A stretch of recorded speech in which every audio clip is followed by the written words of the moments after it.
Praise the Lord. How are you today? I'm happy to be back with you one more time. It's so beautiful to be here again one more time. Today I'm going to talk about something that we've all thought about. The big question, why me? Yes, there are times I've asked myself this question. There are times when life was too tough and I had to ask, Lord, why me? Why am I the one going through this? Why trouble upon trouble upon trouble? Why am I not the one getting married? Everyone seems to be getting married. All of my friends are married. Why am I not married? Why? Why don't I have enough money? Why is my family like this? Yes, many people have asked themselves this question. Today, I want to help you by the grace of God to cope and deal with this question. Friends, I want to tell you, don't put yourself on pressure. Don't compare your life with anyone else. If not you, then who? Do you want this to happen to someone else? You are your own self. God has made you in such a way that you are so unique. Your challenges are unique to you. What you're going through is not what someone else is going through.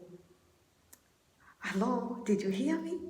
What you're going through could be different from what your other friends are going through. But I want to encourage you, everyone out there has their own challenge. Everyone is going through something, whether they tell you about it or they don't. Everyone is challenged in a certain way. No one has a perfect life. No one has a life that is so perfect that there is nothing that makes them trust God or look up and say, oh, this is a bit hard for me, I need help. No. Even myself, yes. I walk a journey of faith. I live a life of faith. Amidst my trials, my challenges, I have learned to trust God. We are talking about the big question, why me? Why me? I want to give you an illustration. There was a man. This man was poor. He didn't have much. And when I talk about poverty, I'm talking about him having a bit of insufficiency. He didn't have much money. And he was a man who was living a life of faith, trusting in God. He had a wife and children. So one day his little girl falls so sick. Actually, the little girl fell ill. He was crushed. The man was broken. He didn't have money. He looked and wondered, how am I going to be able to get myself out of this? Friends, amidst all that, the child was admitted to hospital. When they were admitted to hospital, and I'm telling this testimony because I know some of you could have heard it before, but I'm paraphrasing it. When they rushed to hospital, the neighbor of their sick child was also another little child, but this other child, the parents were rich, a rich family. They had everything. The little baby was enjoying milk, yogurt, ice cream, cake, soda, all the luxuries of life. They could afford juice, all of the nice things, chicken, liver, goat's meat, mention it all the nice fruits, vegetables. But they couldn't, this poor family couldn't even afford to give their little child a glass of juice. All they could offer was water. They were frustrated, wondering who will help us get out of this. Calling upon God and saying, oh God, come through for us. We don't even have the money. And amidst all of that, this man broke down and cried. And he wept and said, why me? Why me? Why me? Lord, why me? And in a moment, God answered him. God told him, would you want me to exchange your life with that family? You take their life, they take your life.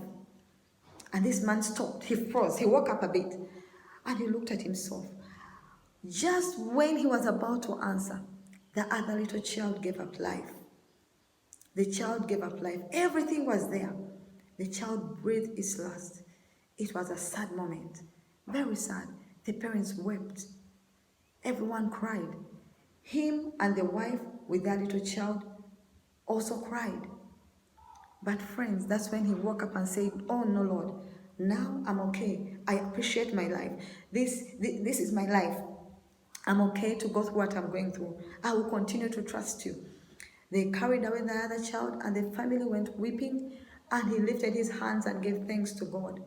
And he said, I never knew that this was going to happen.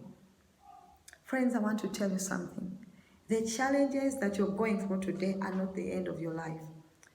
God is faithful. He has a plan uniquely for your situation. A unique plan just for you to bring you out of your circumstance to the glory of his precious name. I want to tell you something today. Just because you're a Christian does not mean you're exempted from sufferings.